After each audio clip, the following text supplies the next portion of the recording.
good citizen. I'd like to know for sure. Why when the ordinary man disagrees with the establishment, they call it treason? Why should they persecute a brother for seeking black power?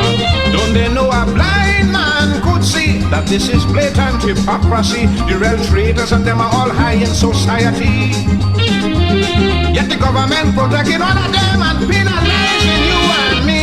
And in a million different ways they violate the law.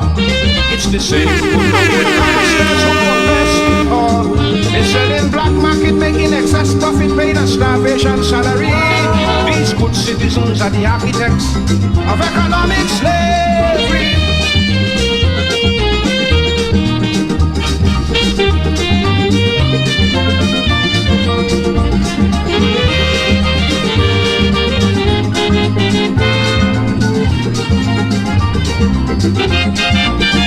They say you have the right to criticize, but then you are victimized, and without any reason. Many a time you find yourself politically paralyzed by that same good citizen. Yet these fakes and phonies enjoy a long life of luxury while they spread corruption throughout the country.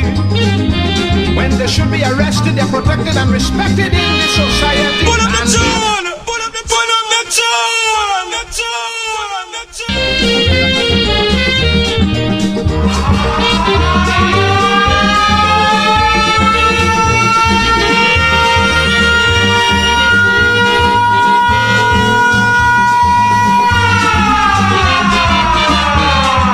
When does someone really become a good citizen? I'd like to know for sure. Why when the ordinary man disagrees with the establishment, they call it treason?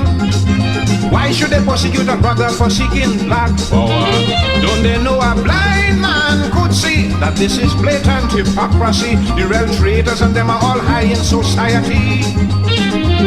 Yet the government protecting all of them and penalizing you and me. And in a million different ways they violate the law. It's the same good no good bastards who oppress the poor. Testing. In excess profit, paid a starvation salary. Oh yes, These good citizens are the architects of economic slavery.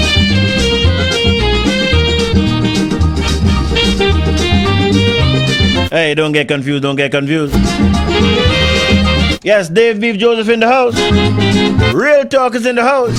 Hey, then bring Real Talk to daytime. Hey, just getting one or two things sorted out here. but then you are victim.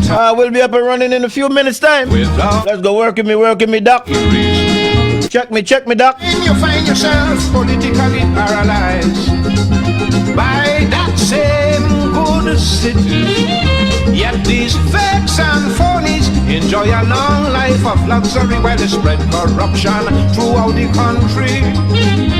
When they should be arrested, they're protected and respected in this society. And in a million different ways they violate the law. It's the same good no good bastards who oppress the poor. With a false declaration, tax evasion, defrauding customs duty. These good citizens are the architects of economic slavery.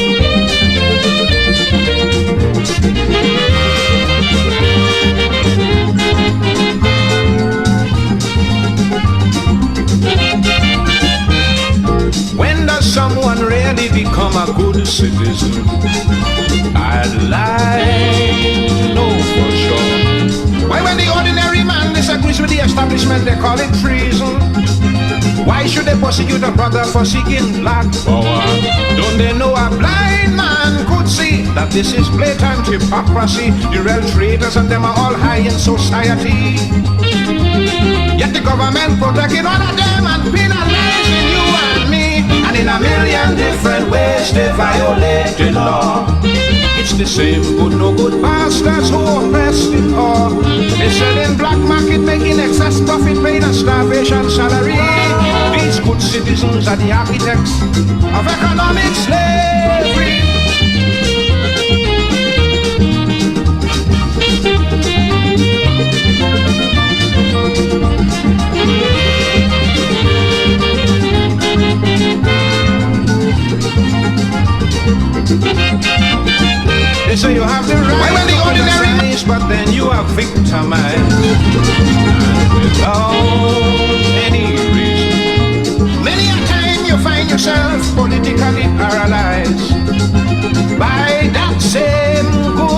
cities. Yet these fakes and phonies enjoy a long life of luxury while they spread corruption throughout the country. When they should be arrested, they're protected and respected in this society. And in a million different ways they violate the law. It's the same good no good bastards who oppress the poor. With a false declaration, tax evasion, defrauding customs duty. These good citizens are the architects of economic slavery.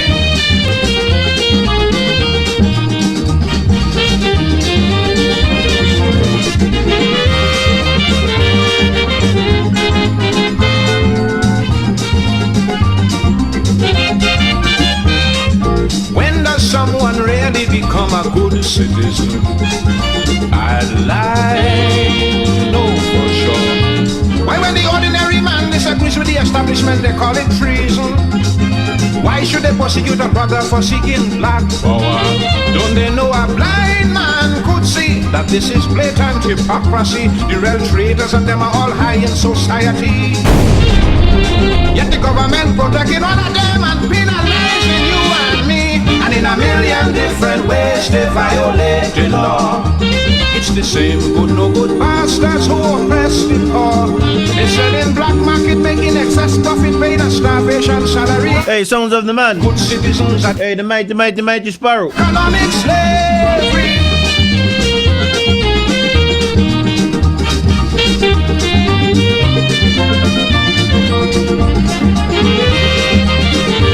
This one he tagged. Them good citizens. They say you have the right to criticize, but then you are victimized.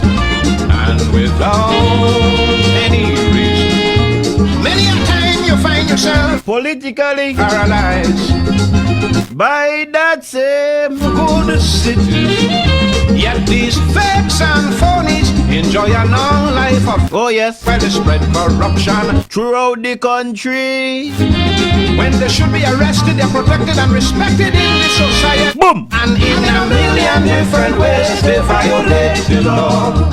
It's the same good no good bastards who oppress the poor. With a false declaration, tax evasion, defrauding customs duty.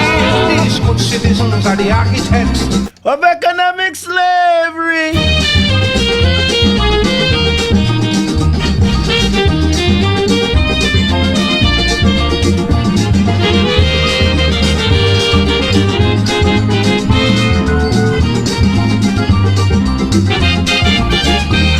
in lust and greed and fraud and strife. They specialize. Double deals, they idolize. If you're brave enough to open your mouth and criticize, Oh yes. one time you are ostracized, And victimized. Still they go unpunished and unaccused of any crime, while on the backs of the ordinary man these vultures. oh yes. They use the riches and the power, make a mockery of the law and have the law protect themselves. Same time. Million different ways they violate the law. It's the same good no good bastards who oppress the poor. They controlling bootlegging, dope peddling, prostitution and piracy. These good citizens of economic slavery.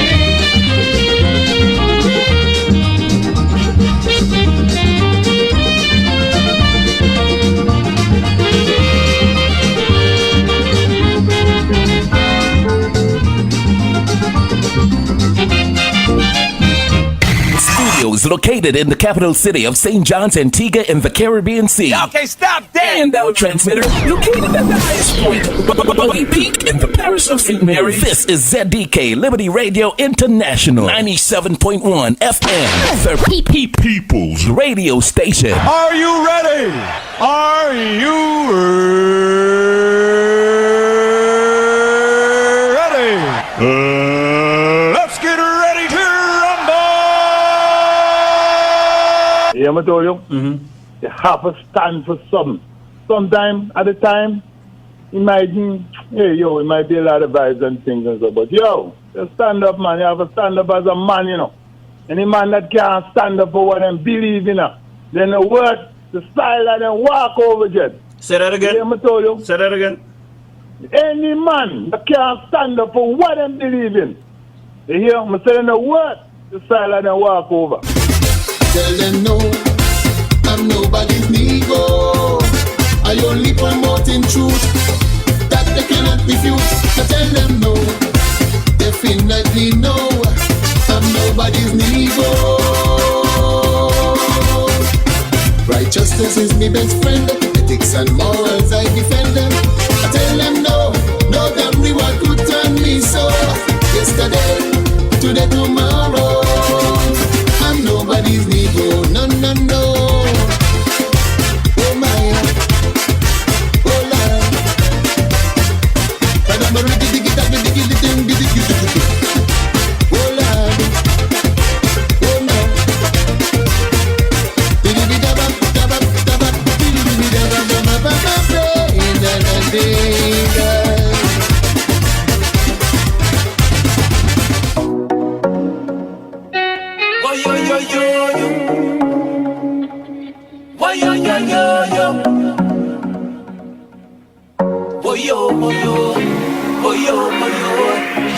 Sometimes life just bring you to your knees.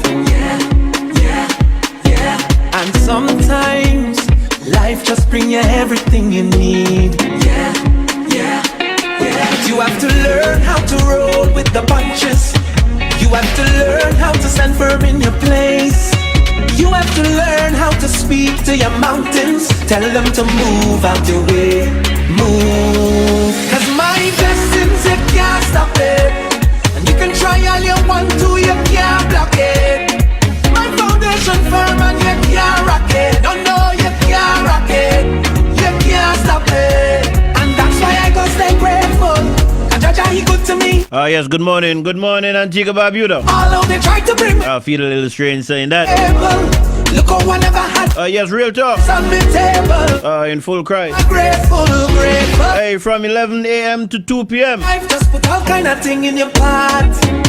Is that just to see what you really Hey, good morning once again, Antigua Barbuda.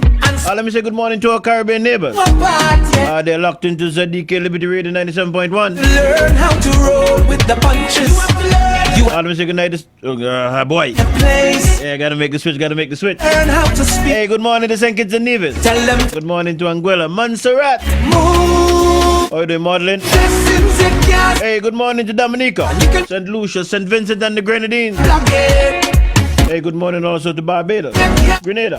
No, no, you can't Going as far down south as Guyana. stop. And Trinidad and Tobago. That's why I go stay grateful. And Jaja, he good. Hey, to those who have joined us via the World Wide Web, Grateful. might be on the website. Bring me down, son. Hey, that's www.radiozedk.com. Had to bed food always on the table. So I'm grateful. Or you might have joined us via Facebook Live. Hey, that's ZDK Liberty Radio 97.1. Hey, as is my custom, I do not start my program unless I cover it with the Word of God. And for today, Sometimes life just put all kind of thing in your pot. Is that just to see what you really have? hey, the word is taken from the book of Proverbs chapter 23 and verse 18. To build you back, And it says, but you have to learn how to surely there is a future, and your hope will not be cut off. in your place. Once again, Learn how to speak surely things. there is a future, and your hope will not be cut off. The word of God coming to us from the book of Proverbs chapter 23 and verse 18. 1, 2, you can't block it. My foundation firm and you can't rock it. No, no, you can't rock it. You can't stop it. And that's why I go stay grateful. And Jaja, he good to me, he keep blessing me, cause he faithful. Although they try to bring me down somehow. Yes, the morning program is a little different. Look how I never had. Everything is running at breakneck speed. So I'm grateful. Yeah, the night is, more calm, relaxing. Grateful. Bitter does it mean. All right, you're listening to ZDK Liberty Radio 97.1. You can't stop it. And you can try all you want to, you can't block it. My foundation firm and you can't rock it. No, no, you can't rock it. You can't stop it. All right, stay tuned. We will be right back. Oh,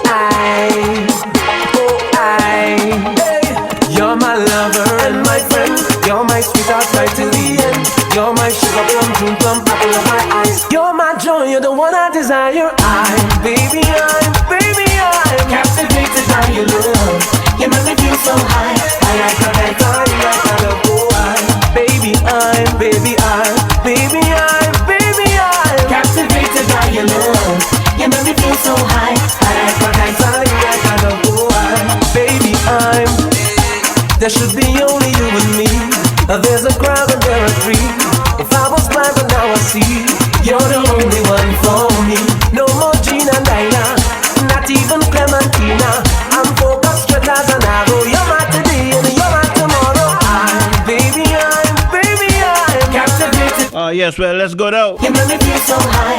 I like the night. Let me just start off by saying, hey, happy birthday. Hey, to those who are celebrating their birthday today. You make me feel so high. I believe my good friend from over Public Works, Aloma. I think I saw on Facebook today, Aloma is celebrating a birthday today. Precious gift Hey, happy birthday, Aloma. for you. I hope and trust that all is going good on your birthday. Hey, happens to be Valentine's Day also. You and me Happy Valentine's Day, Aloma. higher. Now you're the one Hey, to those who would have celebrated in the not too distant past, you're my choice. belated birthday greetings to you. Baby, I'm And to those who are celebrating in the not, well, will be celebrating in the not too distant future, I like her. hey, advanced birthday greetings going out to you.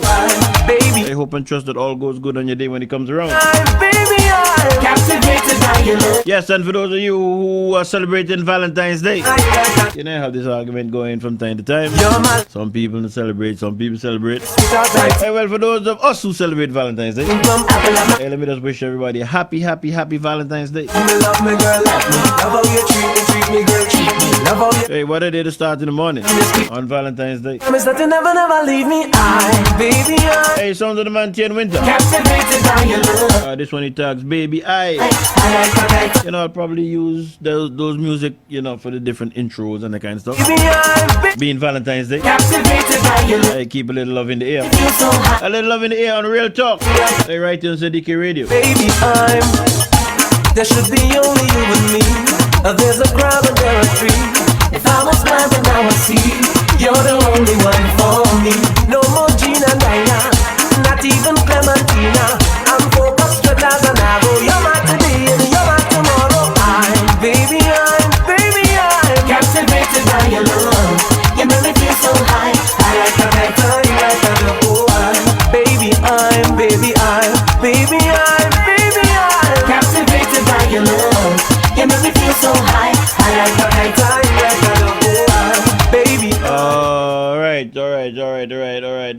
That's it for now.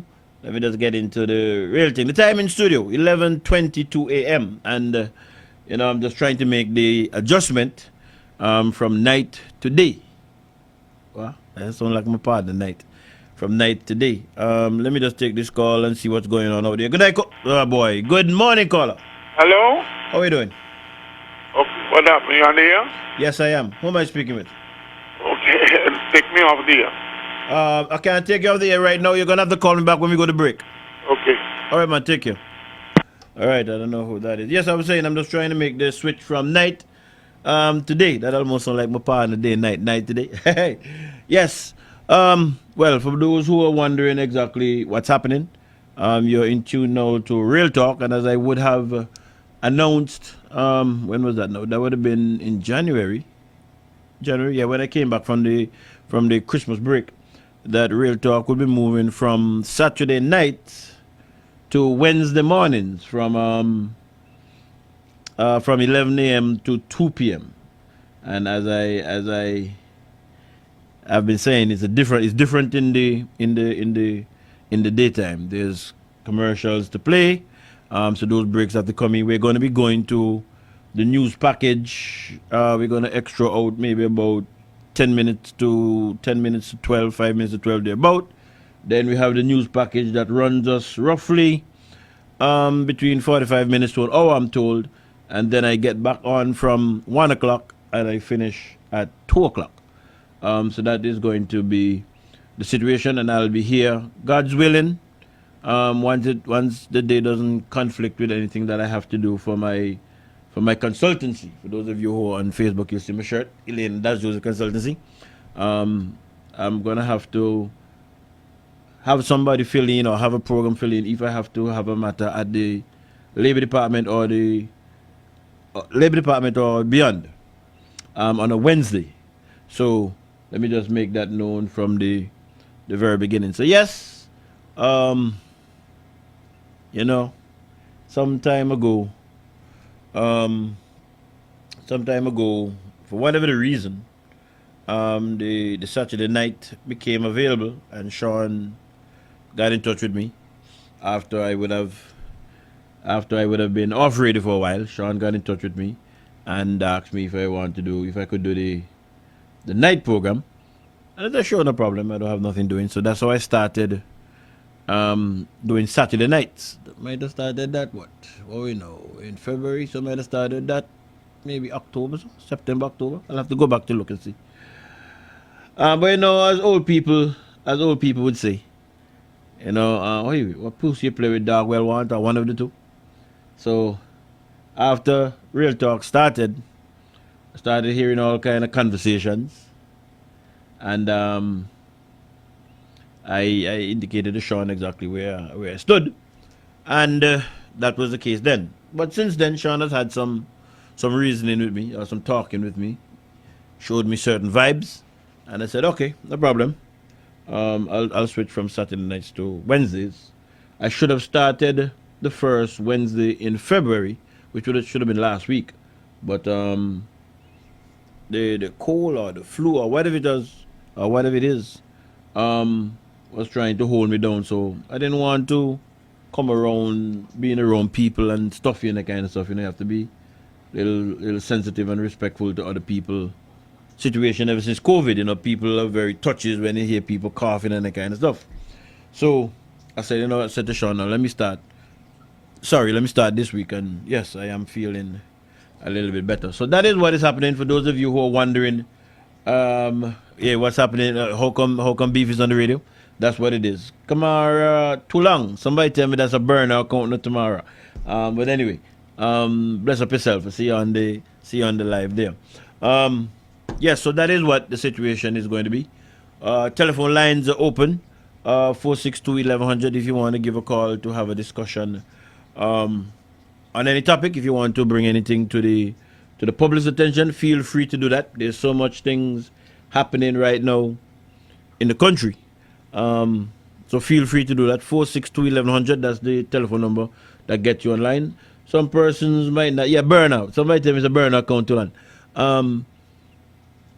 Yes, if you might not want to call but you want to participate using you could WhatsApp on 464-4201, 464-4201. You could make a contribution that way also. So those are the two options available. 462-1100, that's the telephone number, and 464-4201, that is the WhatsApp number. I'm looking at the time, it's 11:27 a.m. and I'm told that there's supposed to be a break. I should be going to a break at 11:30 a.m. for commercials. I'm working along with Trevor Sinak. You know, he's the maestro. He's a veteran. He's my technician. So I'm looking to see if he's coming in here anytime soon. You know, that's it. I don't want to start to get into certain things, and then next week we're going to be going to commercial. So yes, it's 3 more minutes to go until we go to our first break, and then when we get back, we will start the discussion. This is my mouse. Yes, this is my mouse here. That's your mouse over there. So that's the situation. When you're ready, where's this one, right? When you're ready, let me know, and then we go to the break, and then we will go to these commercials, and when we get back, we'll start the discussions. Remember, the telephone number is 462-1100, 462-1100 if you want to make your contribution, or it is 464-4201. That is the WhatsApp number that you could dial to share with the public whatever you want to do. So let me know when you're ready. You ready? Okay, so here we go. We'll be right back.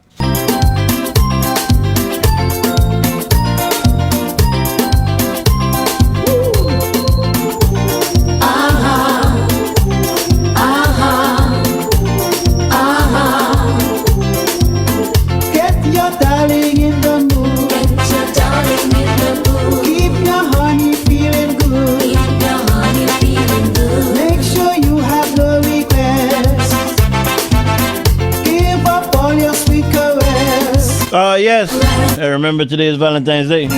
Hey, welcome back to Real Talk. Hey, right here on ZDK Liberty Radio 97.1. Time in studio, 11:33 a.m. Kiss on the cheek, kiss on the ear, kiss on the neck. Yes, and you're in tune to Real Talk. On the lip, Dave Beef, Josephine and company. on the chest, kiss. Sounds of the Man Onion. Kiss This one he tags Kiss All Over, man. What a day. Kiss all over. Hey. Kiss all over. Kiss all over.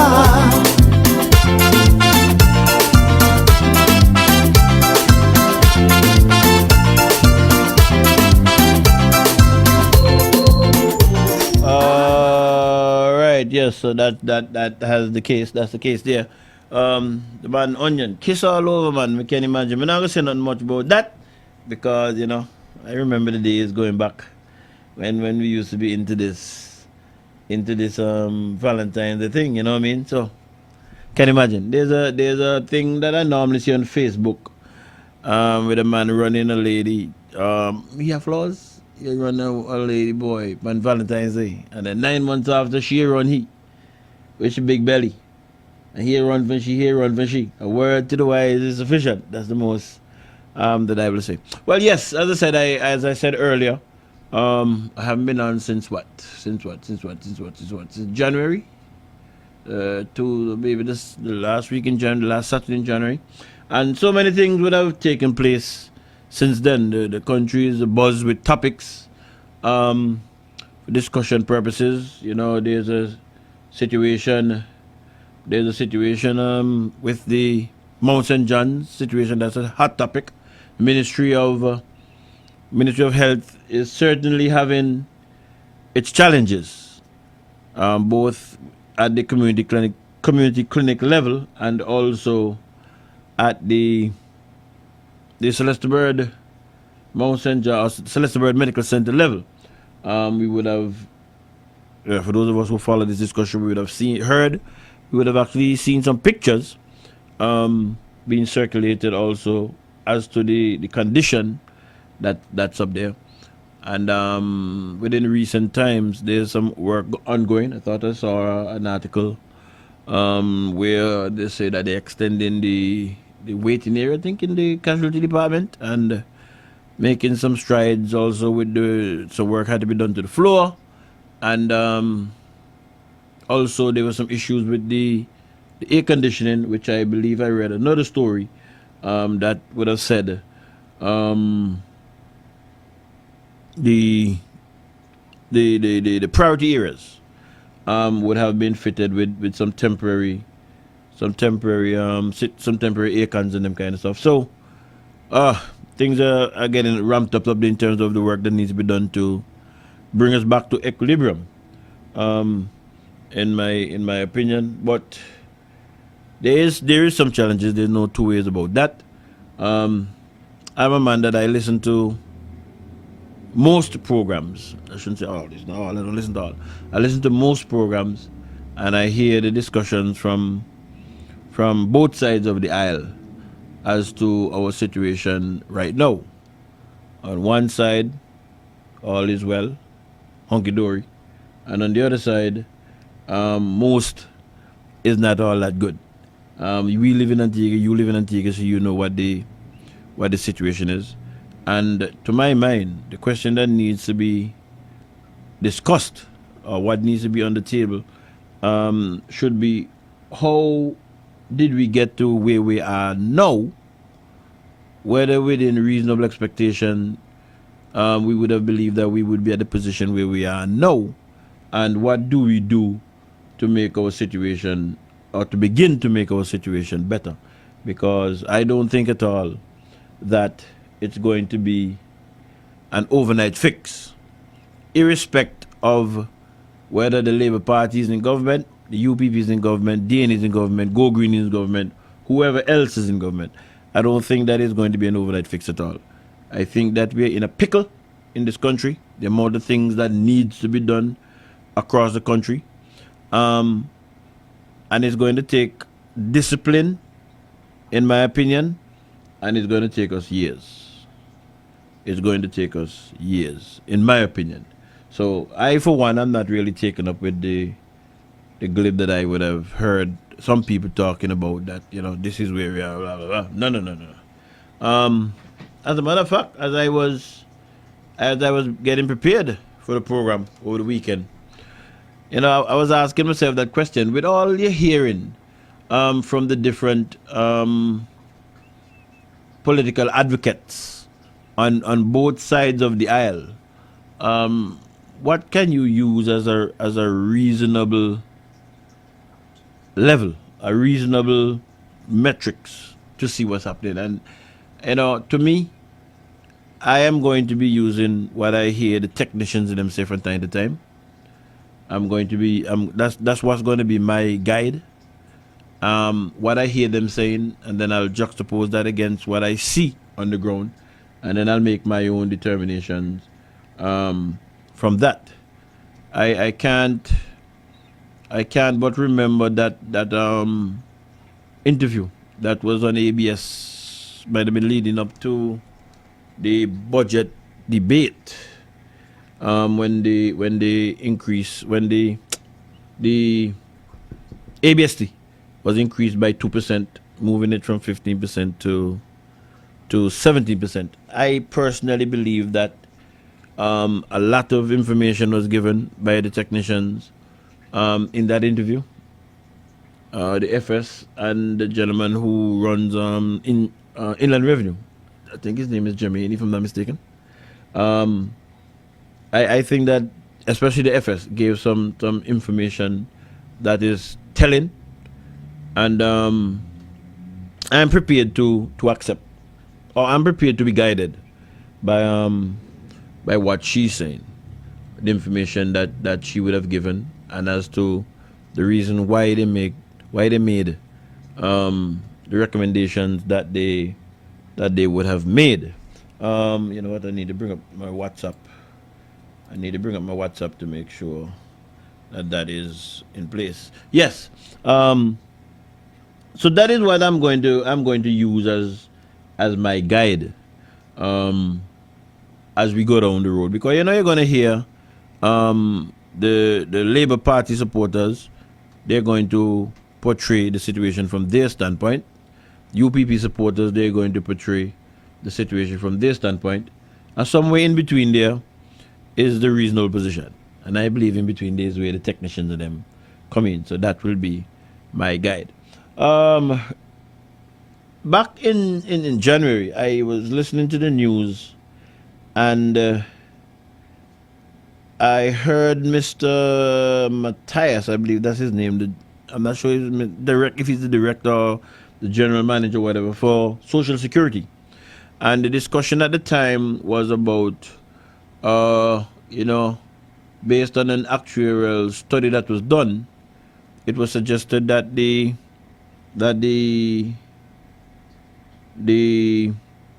increase, there would have been I believe it might have been a 1% increase on an annual basis, covering maybe about 4 or 5 years.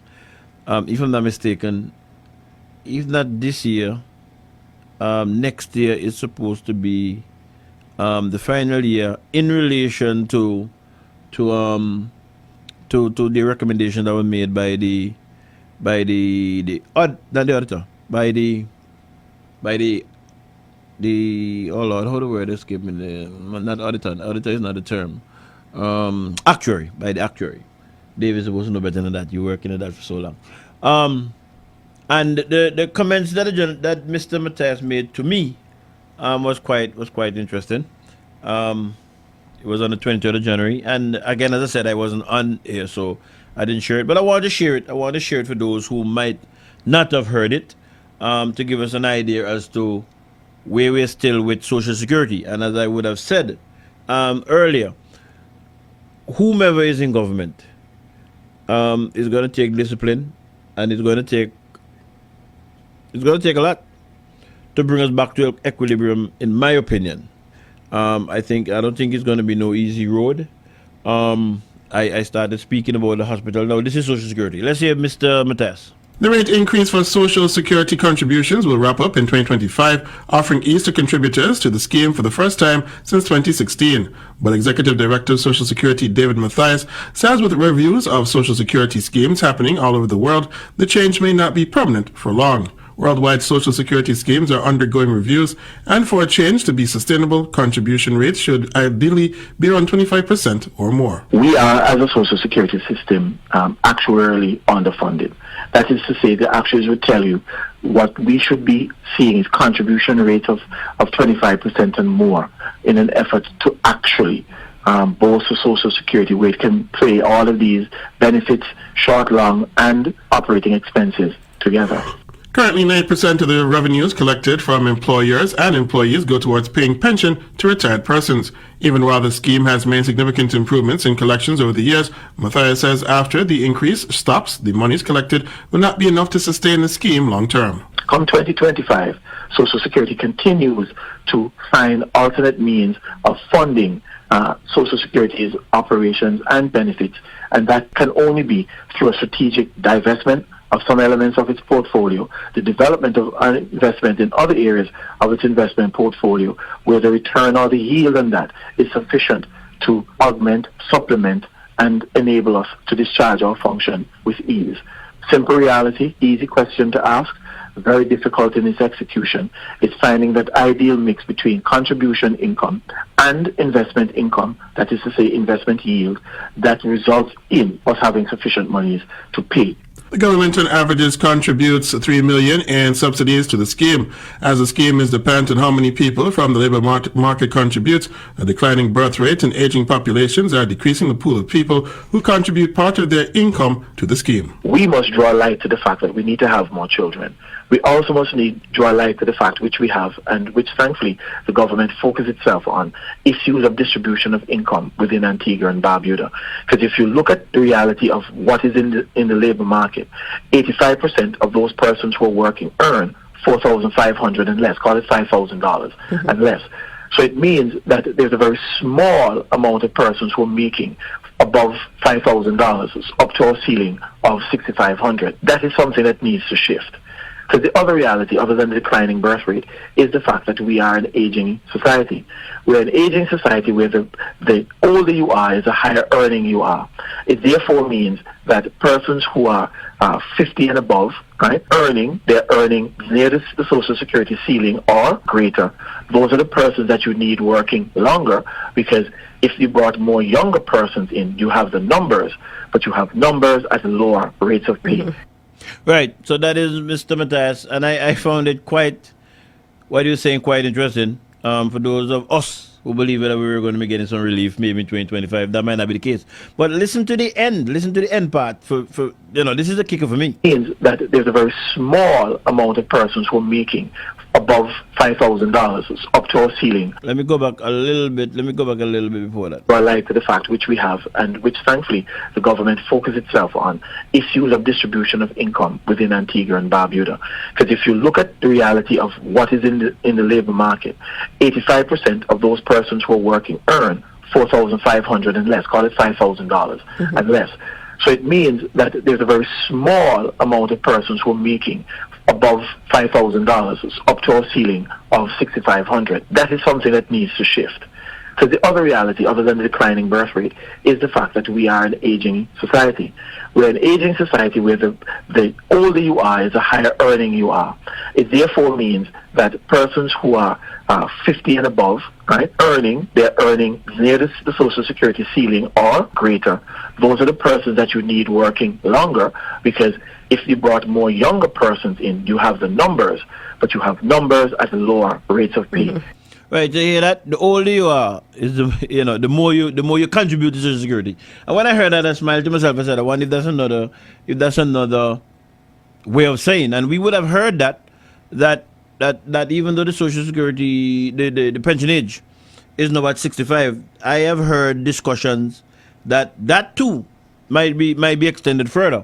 And for those of you who follow Real Talk, you remember some time ago I played a piece where it was saying that 83% thereabout of the workforce in Antigua was working for minimum pay. Right? And now you see what this gentleman is saying here kind of corroborates that. Right? Whereas I think he got his figure wrong when he said most of those persons are making $5,000. I know I'm not making $5,000. And so I believe he might have used an average, but no, that's an average on the little higher side.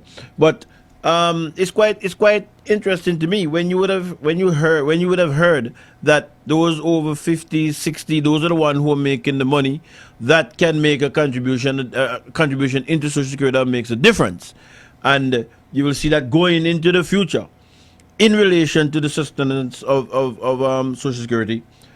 Is going to be a challenge. It's 11:48 a.m. and we should be taking a break for the news, I believe, at about 11:55. So as I said, it just goes fast. It goes fast in the daytime. This is another topic that took off. Just Jody, you ready to what are you doing? 1 minute? All right. So I'm not going to get into that. As yet. I'm going to come when we come back from the break, the news break, then I'll start with that. Discussion. That is a discussion having to do with the gentleman, well, not only the gentleman, but some situations coming out of Barbuda. The gentleman Steve Morgan, and there was also some talk of some contribution that was made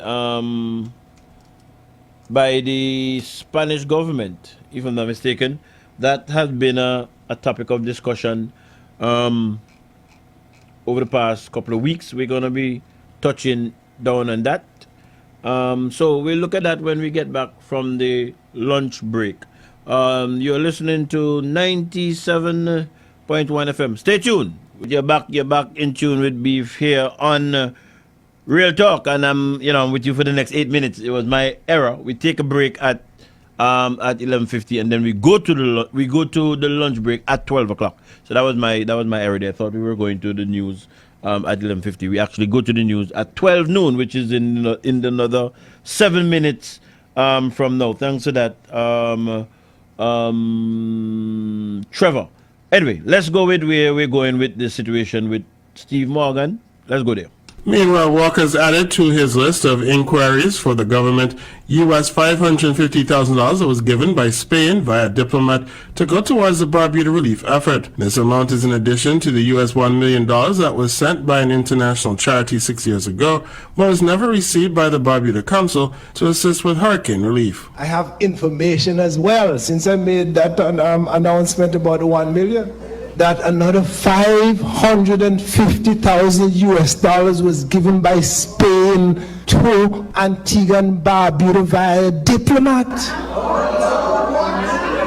I said, wow, man, this thing is getting serious. $550,000 via a diplomat for the relief efforts in Barbuda. Steve Morgan of the Steve Morgan Foundation reached out to Walker, concerned about the lack of transparency related to the $1 million his charity donated to help the Sister Isle recover from the devastating storm. The foundation told Observer that Morgan sent the funds via the Global Bank of Commerce in September 2017 and has since sent a series of emails to find out why Barbuda has yet to receive them. Yesterday, the government said the funds had not yet been received due to financial difficulties at Global Bank and has now promised to dip into its own coffers to make the money available. The newly appointed chairman of the Barbuda Council, Devon Warner, has since requested an audited financial report detailing the allocation and utilization of the funds. He warned that if the government fails to provide the necessary information, they will escalate the issue to the Governor General, seeking a commission of inquiry. All right, yes, so that was the situation with the gentleman Steve Morgan, and then when that situation burst, then there was another ongoing one with a gentleman, if I'm not mistaken, I think he's a Canadian. I think his name is Stroll or Stra. He too is having some issues with Global Bank and his monies. Prime Minister Gaston Brown has sent a strong message to Canadian-born millionaire Jack Stroll, telling him that the government will not get involved in his financial situation. Stroll is attempting to retrieve approximately US $10 million from the Global Bank of Commerce. He claims that the delay is due to the Prime Minister and the Financial Regulatory Commission's lack of intervention. Stroll became anxious about the bank's financial stability after other high-profile global clients reported difficulties in accessing their money. Thus he decided to wire millions to Canada for safety. Stroll alleges that the Prime Minister was aware of the situation before it occurred and could have prevented it from escalating to the courts. However, Prime Minister Brown said in a statement released on Saturday that he has warned Stroll many times to stop seeking intervention in the Customer Bank dispute with the Global Bank of Commerce. He has clarified that he has no regulatory authority, dictatorship, or shareholding in the bank. Brown states that the Antigua and Barbuda government has no outstanding liability or ownership interest in the Global Bank of Commerce. Therefore, it has no relationship with Stroll. Brown has also emphasized that his government will never use taxpayers' money to settle the amounts that the bank owes Stroll. So apparently now, well, that's another gentleman there, Stroll.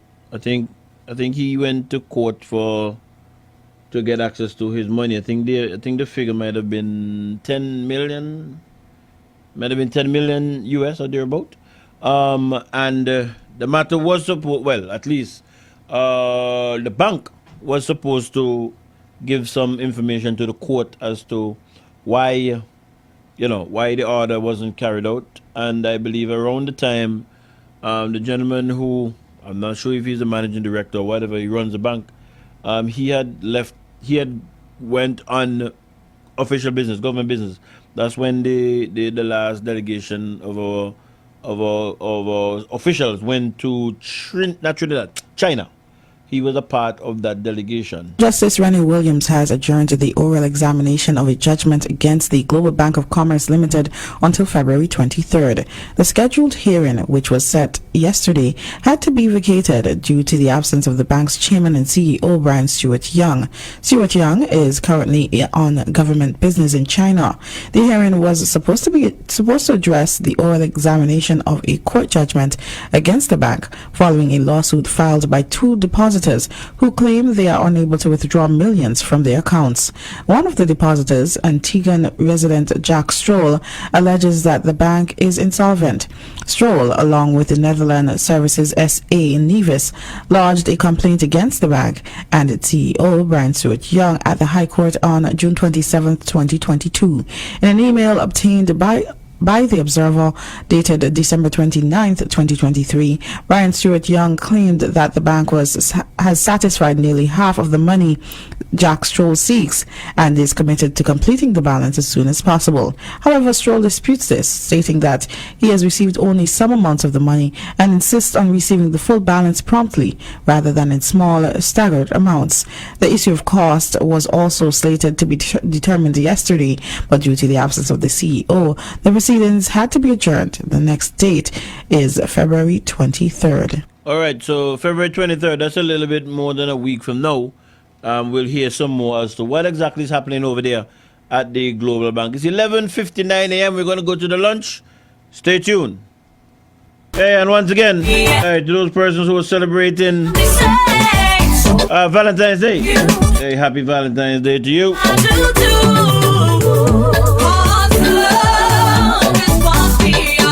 Hey, sounds of Lorena Davis. I'm not sure if she's the lead singer or one of the singers in TKO Band. Hey, this one she tags Love. You know, today's daytime is a trip.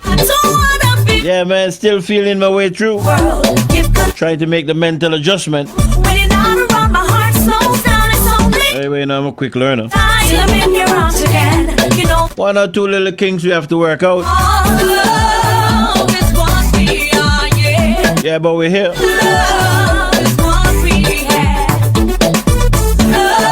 Hey, let me just say big up to the man Sean.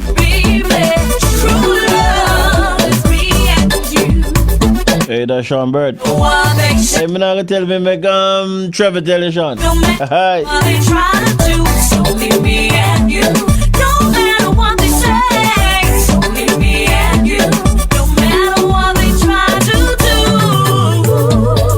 I got a WhatsApp while we were offline there. Today would have been a birthday for the great, hey, the mighty Swallow. Hey, heavenly birthday greeting, Swallow. I was trying to find a tune that I could have played for you consistent with the day, They call it. but I can't think of none at all. Is this the feeling they call love? Is this the feeling they calling love? Tell me now, is this love? I was trying to think of one, boy. I don't really want to go into the political songs now. Don't want to break the trend, you know. But Heavenly Birthday greetings, Swallow. You certainly have made a contribution to this country.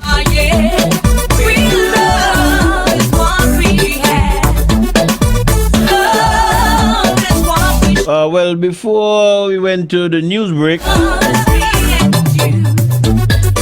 I was discussing the situation with the gentleman Steve Morgan and his monies that tied up or whatever it is with Global Bank, and also gentleman Stroll. He too have some situation with some money in Global Bank.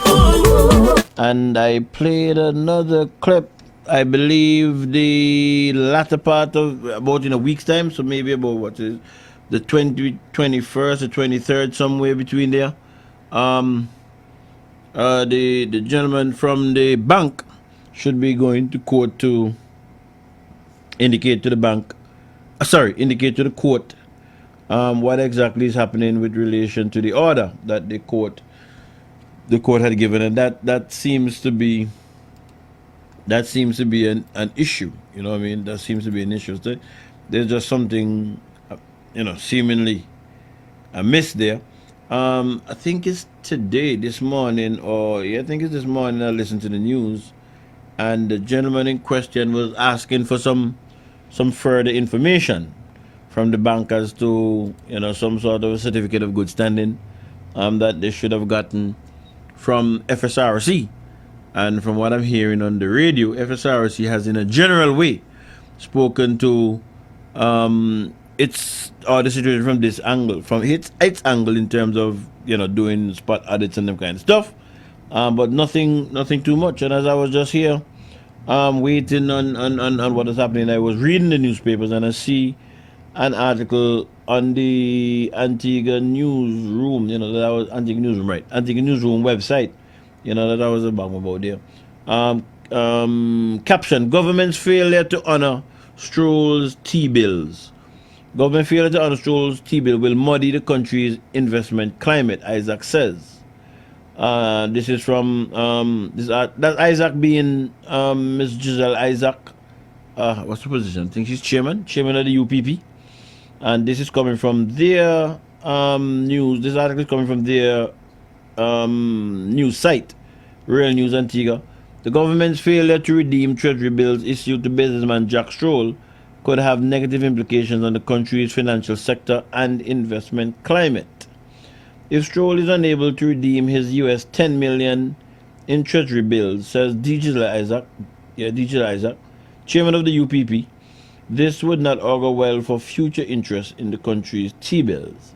A government treasury bill in the amount of US $10 million, and for the period 2018 to 2028, issued to the Global Bank of Commerce as collateral for a loan to the government of Antigua and Barbuda, and subsequently committed to Stroll as collateral for the money Global owes him. Okay, so this T-bill will be 2028, 2024, 4 more years. All right.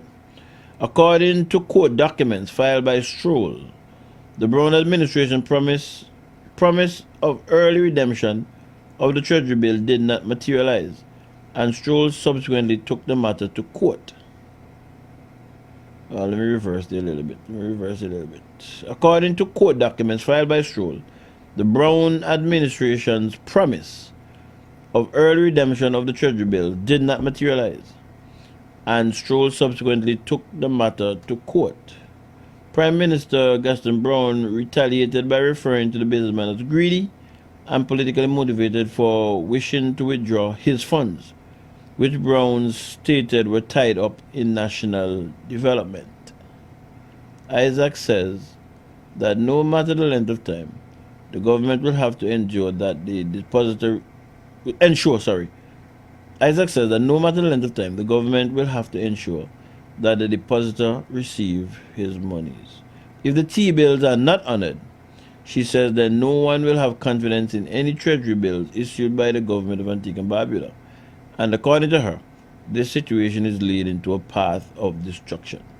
Despite his protests that this matter is between Stroll and the bank and does not involve the government, Isaac says that Brown cannot remove himself from this convoluted issue, particularly since he has been the only one to speak on behalf of Global Bank.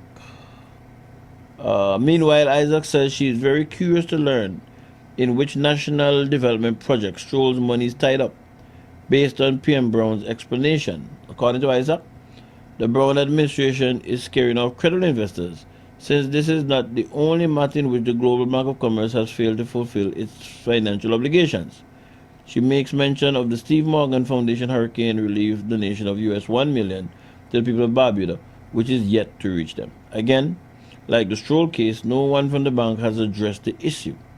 Only Prime Minister has spoken on behalf of the institution, in which he claims the government has no interest. Now, Isaac alleges that Stroll is not the only person who has been unable to get his money out of Global Bank of Commerce. And that's the end of the article there. I was going to play another clip. I wonder if I deleted it from my... I believe I would have deleted it now. It was a clip that I had some time ago. It was a clip that I had some time ago.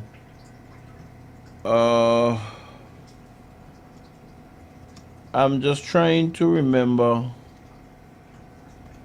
the Lawrence Daniel. Lawrence Daniel was the representative for the person.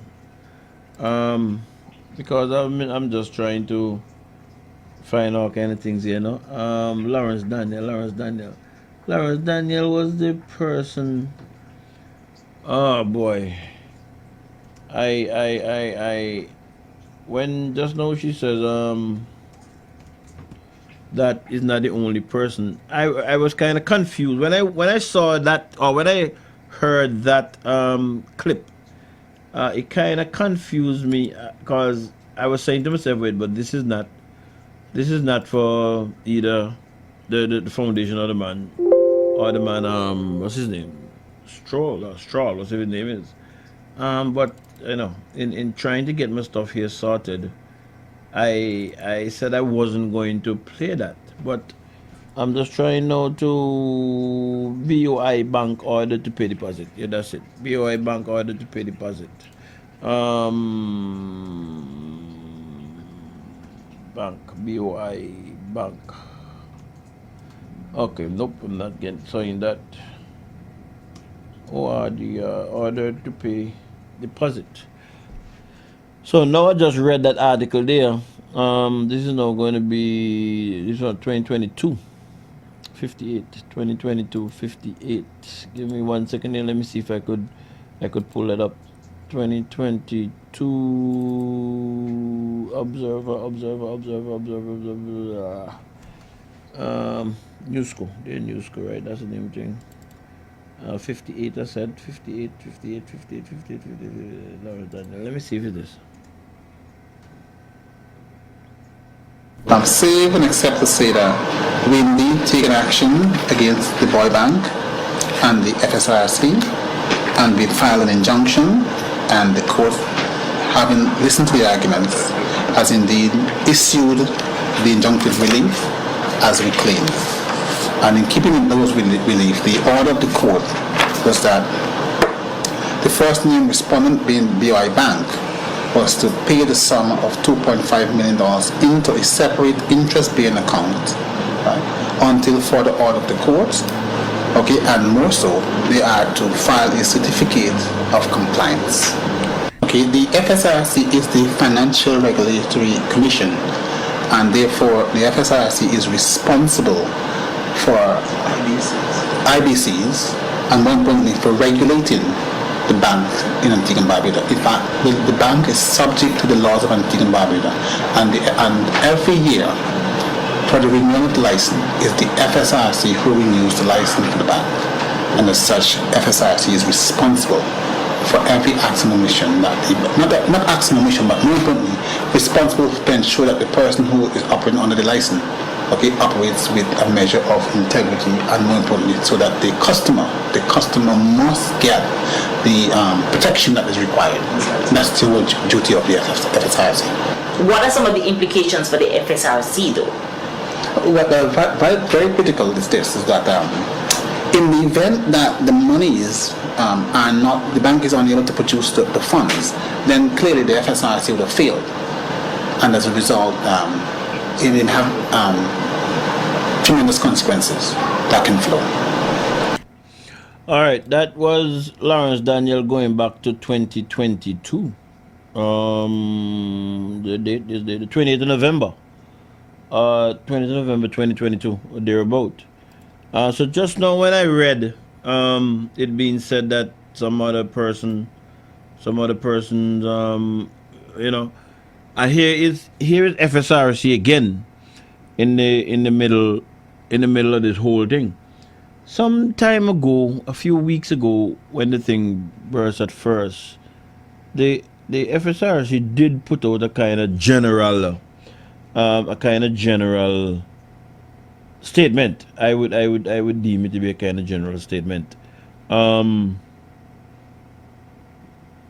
It look good, in my opinion. It really look good. It look good. I remembered hearing that recording when the thing happened at first, when the gentleman said, he wanted his money. I did remember hearing a recording where the Prime Minister indicated that with the same T-bills business, they were going to, well, in layman language, because I'm not an accountant, you know what I mean, but my understanding from what they were saying in layman language was that they were going to get the monies to the bank so that the gentleman could be sorted out. Now I'm reading this thing to say that it never happened. That might have happened when that recording, they might have gone back a few months. I'll have to go and see if I could find it. But now I'm hearing here that the gentleman did not get his money. Earlier I played a recording where it was said that the gentleman would have gotten most of his money, and then the man came back and said, well, he didn't know what the bank would talk about because he get his money in a hacks and herring, and he don't want his money in a hacks and herrings. Well, seems as if that this court date that's coming up about the early, or maybe 22nd, 23rd, 24th, them kind of time there, seems as if that's going to be interesting to follow. Seems that's going to be interesting to follow. Okay, somebody's asking me to play okay, that's the one for Swallow. That's not a bad selection. That's not a bad selection at all. I'll have to look for it and see if I have that in my library. I'm not too sure that I do, but if I do, I will play that on this the heavenly birthday for the mighty Swallow, and trust me, hey, that would be an applicable tune for all that's happening now, boy. Person asked me to play Man to Man, and based on what that tune is saying, sometimes I wonder why we're in the state that we're in. If man would just be, man to man, man to man, man to man, man to man, man. I'm trying to see if I find it. Okay, I can't find it at the present moment. Oh yes, I have it here. This is it. Let me just double check to make sure. Yes, that's it there. All right, I'll have to get that. Yeah. So just now I read that article there. Just now I read that article. But it look good. It really look good. If you have your money in the bank, well, imagine me have money in the bank. I'm want my money from the bank. I can't get my money. How that look? That don't look good. It don't sound good neither. I can agree that depending on the amount and that kind of stuff, you can just go today and say, hey, I want $10 million today. Maybe I would assume that there's some level of notice that has to be given to the bank and that kind of stuff. As a matter of fact, now I'm saying that. Remember during the general election. Yes, was the general? Yes, yes. During the general election, there was a video circulating with Mr. Michael Asad Michael over at a bank. Let me not call the name of the bank, where he was having some issues getting his monies and you know, well, most persons I believe would have seen the video and see exactly what happened, and the talk around was that you know, no, he can't just go and get the money like that in a work like that. You know what I mean? So I would assume that there's some level of you know, notification that has to be given us. But look too good, look good, and sound good. Trust me, look good and sound good. Look good and sound good at all. And I can imagine, I can go to the extent of saying, if that's her opinion, that is Giselle's opinion, that it will have an effect on stuff. Okay, that might very well be the case. But I'm not gonna go to that length. But look good, look good. Especially when they put that, the gentleman Stroll, even name, when they put that together with the next gentleman there with the funds over for Barbudans, and then now this thing with Lawrence Daniel, if that is not resolved, when they put all of that together, in a zone, I look good, tall. Let me see. There's a WhatsApp here. Let me go on my system and see if I can pick it up there as opposed to over there. I don't think the bank allows you to take all the money at one time if it's a significant amount. You have to request it and all these other procedures, but at the end of the day, once you follow it, you should be able to eventually get what is yours. What is yours? You really sound good. I agree with that person. Shanika Williams. I agree with that person. I did hear that some kind of notice or notification will have to be given to the bank, of course, to acquire, get the money in place and so. But Tal, when you look at all these things happening with this one bank, that's one issue. But the oversight of the banks, the FSRC, not hearing nothing in a detailed way from the bank, that is kind of a little troubling to me. And you would want to believe that FSRC would be in the business of wanting to preserve the image of the country and the stability and that kind of stuff. So if the bank finds itself in that position, to the extent that the man would have gone to court and that kind of stuff, and the money is still not coming forth. I don't have that clip with me today, but I did hear the gentleman, I don't know if he filed some papers recently, but the gentleman was requesting of FSRC some sort of a certificate that the bank should have had if it's in good standing.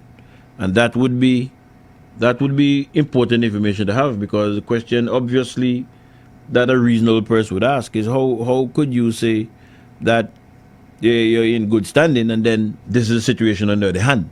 So yeah, that is an interesting thing. As a matter of fact, just the other day, somebody was asking me to make a recommendation for somebody, and I was saying to them, not me, because once you make that recommendation, it comes back to you.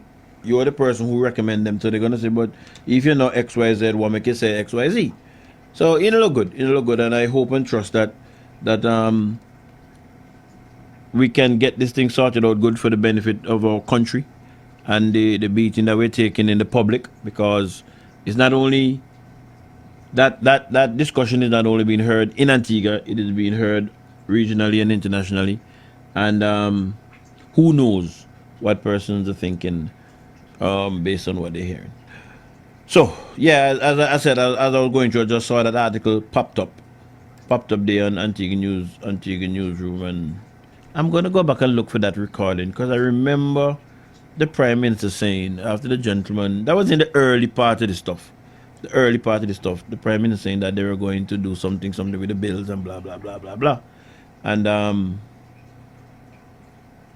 Well, I didn't know that didn't happen. I'm just seeing that in this article now, that didn't happen.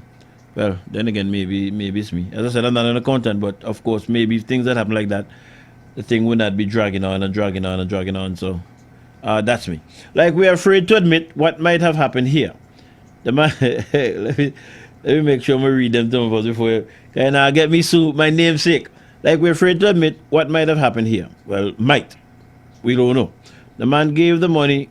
Oh, this is a gentleman from Steve Morgan. The man gave the money for use in Barbuda, and the money might have been used otherwise. Might, right? So people in the whole look at the man, right? The FSRC is a government entity, is a statutory body, and they are trying to protect and to shield and to protect the government. But you see, well, my friend, if they're trying to protect and shield the government, right? If they are trying to do that, they would have to be in there some way, shape, or form. Because, maybe I'm naive. If you just do your work, you just do your work now. If you look at an entity and you see that, well, you have your procedures and your standards are so in place, and you go contrary to those, then you have to take some of the heat. That's just how it is. But I don't see why the thing is so complicated. Again, you see, I don't want to openly say certain things, my friend, but you can speculate. Why would the FSRC be operating? By the way, I wonder I must try to find out who runs over there. If they have a manager, supervisor, who's the board, I must try to get that information. Let's see who we're dealing with. Let's see who we're dealing with over there. That might be a good thing to know. Let's see who we're dealing with over there. But my friends, in the Sun Good Turbo, and it just keeps coming. Oh boy. Anyway, such is life. Anyway, let me move on from that now. Again, going back in January 22nd, the announcement was made that the UPP would or should be having their convention approximately in April. Let me go here. In approximately 90 days, United Progressive Party UPP will formally elect a leader, marking the end of an interim leadership period lasting over a year. Jamal Pringle, the current interim leader of the UPP, confirmed to our newsroom that he officially called for a convention during the party's General Council meeting last evening. This convention is now mandated to convene within the next 90 days. When questioned about his potential candidacy for the leadership position, he had this to say. When the time comes, I think all the correspondence will be sent to all the information will be given to the media. It's a process in which we all have to go through in terms of how we put forward our application, and once these things are done, I think the public would know. But then again, we have to remember this is a private matter with a public interest. Party business is private, but it just has a public interest. This is an internal party matter. However, the leadership role will not be the sole position open for contention. Party members interested in any executive position will formally indicate their intentions in the coming months. Subsequently, a vote is scheduled in April during the party's 12th biannual convention. Shortly after the January 2023 general election, Harold Lovell, who served as the party's leader since 2015, following the retirement of former Prime Minister Baldwin Spencer, announced his resignation in a statement to the media, which he advised took effect from January 20th, 2023. Pringle, the deputy leader at the time, was returned as the Member of Parliament MP for the All Saints East and St. Luke constituency following the January 18th poll. Lovell, on the other hand, missed out by 6 votes in his bid to retake the St. John City East seat that had been sent him to the House of Representatives in 2004 and 2009. Calvin Shiggy Simon, the Member of Parliament for St. John's Rural South, has not completely ruled out the possibility of running for the leadership position of the United Progressive Party UPP. With the UPP's delegates convention coming up soon, several names have been speculated to contest for the leadership position. When asked about his intentions, Simon shared that he has been contemplating this matter and is giving it due consideration. It's something that crossed my mind, to be honest, but no decision has been made as yet. I'll say this though, whatever I decide to do, I always give it great thought. I don't really rush into anything willy-nilly. I always look at the pros and the cons and how ready I am to enter any venture, be it politics or otherwise. So not something that I'm ruling out, and it's not something that I can say, yes, definitely, I'll be doing. All right. Yes, that was on the 22nd of January when I captured that the UPP will be having its convention approximately in April thereabout. And since then, we would have heard, or I would have heard, I'm sure that those of us who follow the news would have heard that Richard Lewis, Member of Parliament for Rural West, he is going to be contesting for the leadership position also. And I believe it's yesterday or day before yesterday, I read a story that Pearl Quinn Williams, the caretaker, the UPP's caretaker for Rural North, she too will be contesting the leadership race. I'm not sure that a date has been given. Hey, good afternoon, Annette. How are you doing? I'm not sure that a date has been given as to exactly when this convention or leadership thing will be held. I guess all the parties, all the positions in the parties are going to be up for that too. But that's something that we have to follow. I hear Pringle saying it's a private matter with public concern. I agree. It's a private matter, public concern, both for the UPP, both for the Labour Party, and anybody else who wants to run this country. And that has been a topic of discussion all along. I see somebody here telling me to give the numbers of people to call. It's not that people don't know to call over there, but let me just give it just to prove you. It's 462-1100. That's the number to call to get in here. Or if you want to send a WhatsApp, it's 464-4201. But my dear, when it comes to certain these topics and so, people prefer to listen and not say nothing. Because there's a level of, I'm not sure if it's fair. If it is, I don't know why a person should be fearful. If you want to express an opinion, once you're not slandering nobody, express it. But it is in Antigua. Persons are intimidated by people for one reason or the next. Some people believe that they'll be victimized, etc., etc., etc. So that's the situation. But I don't worry about things like that. I know that they're listening. So that there is a situation with the UPP, and I will be following it closely. I'm not going to. We follow the Labour Party politics closely when it comes to their situation. And at least for me, I don't know about anybody else, but for me, I will be looking and seeing what is happening in the UPP.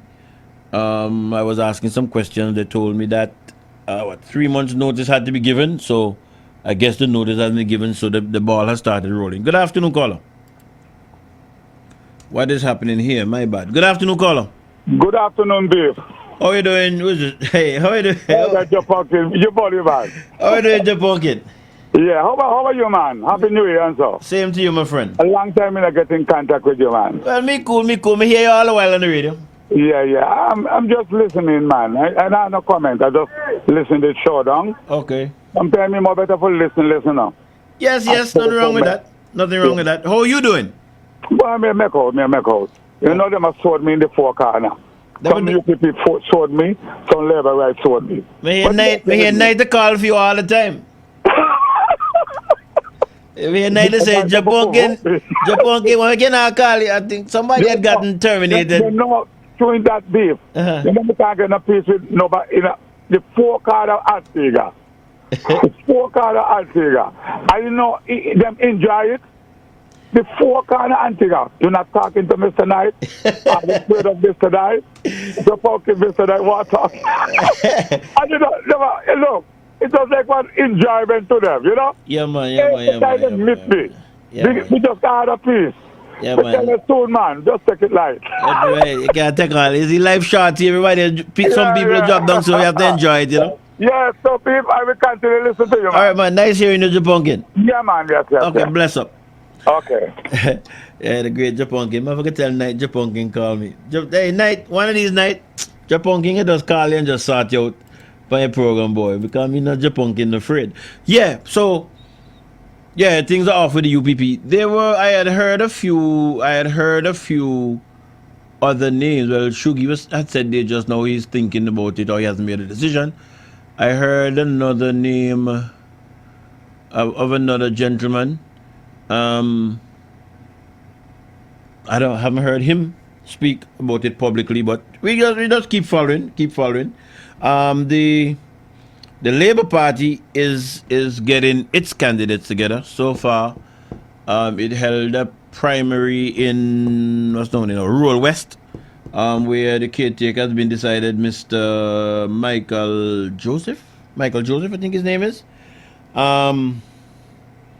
Somebody sent me a WhatsApp here too, which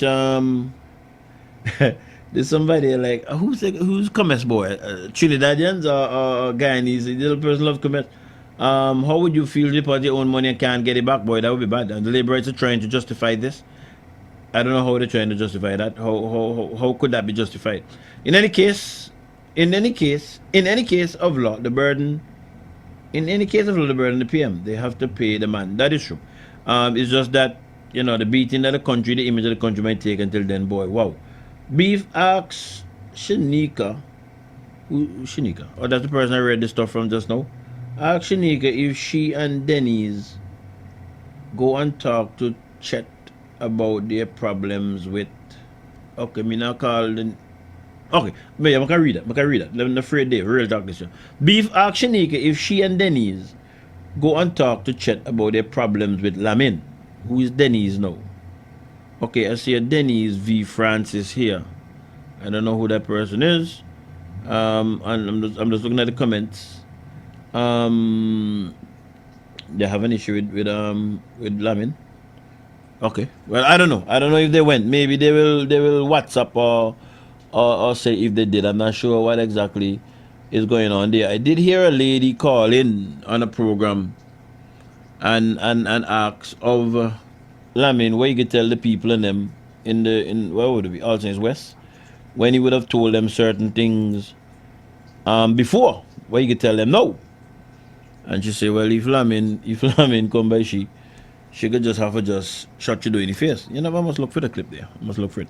Good afternoon, caller. Hello, good afternoon, Mr. Dave Joseph. How are you doing, sir? Better known as Beef. You know who this is? No, I don't. You don't know this voice? I know the voice, but I don't know the name. You don't know the name? I think you're the admirer for Joan. According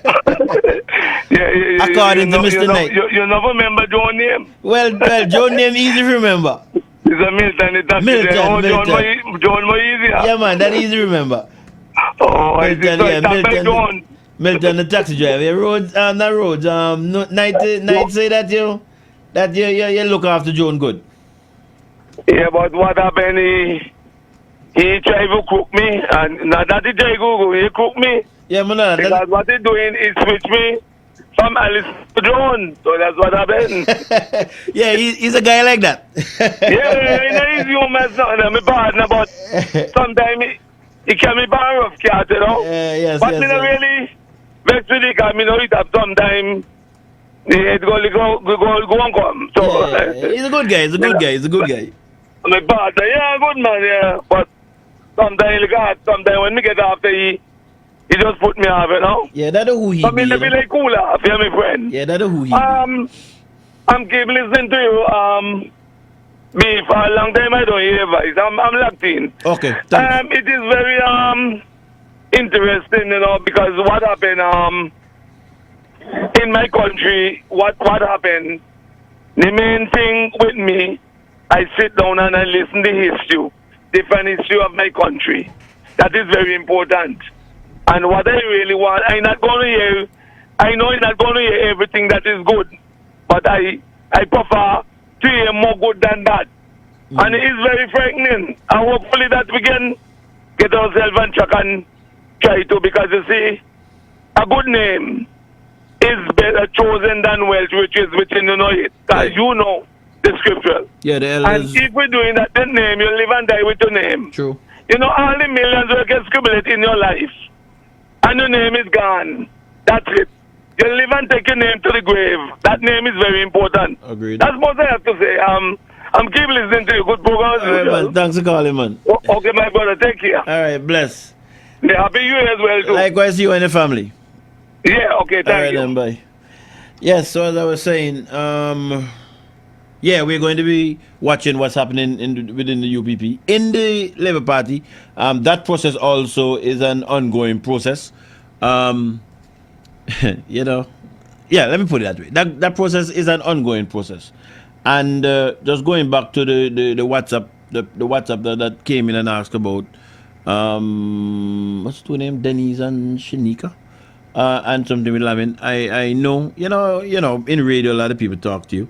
My understanding is that there is three caretakers in that constituency, 3 Labour Party caretakers in the All Saints West constituency.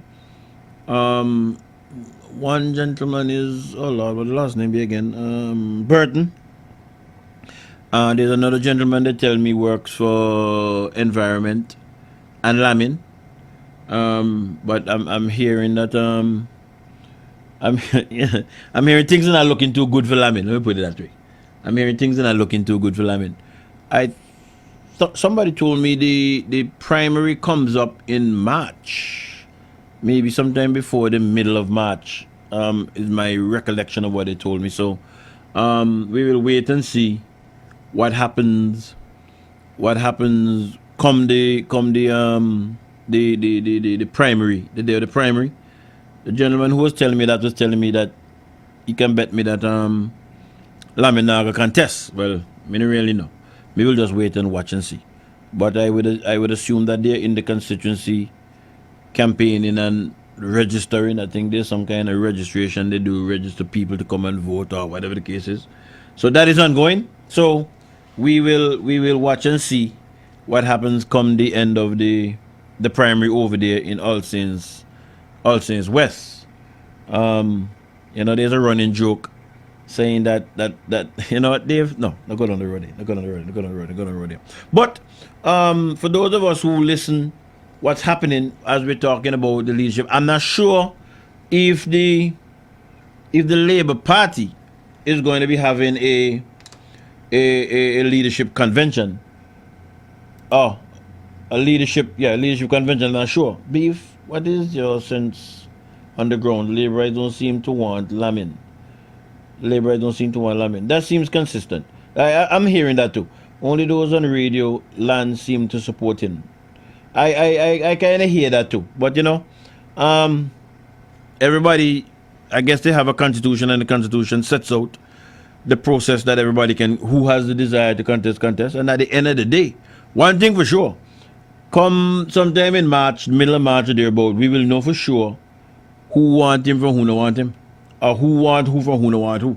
Let's look and see what the votes come in and see what the difference is. Like in the rural West constituency, the gentleman ran away from the others in relation to that. They ran away with it, so you could see who the people wanted. So that too will show up itself once we see what's going on. Pearl Queen say they want Lamin. Who want Lamin? Well, I mean, no Pearl in the Labour Party, or Pearl Queen in the UPP. I mean, no Pearl Queen in the Labour Party. But as the WhatsApp say on the ground, there is some things going on the ground that we hear the rumblings, especially for those of us who keep our ears close to the ground, and it would appear as if there's persons in the Labour Party who are desirous of leading the party, but for whatever reason,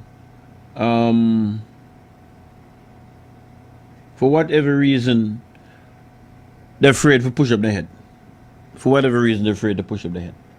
Well, I mean, you know how me afraid if me want for contest. I mean, everybody's supposed to can contest if they want to.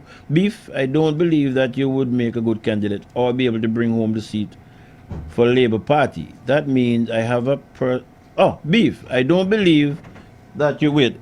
Hey boy, sorry about that, but you know, me so accustomed to the nighttime thing. All right, tell you what, it's 1:27 p.m. Gotta take a break just now.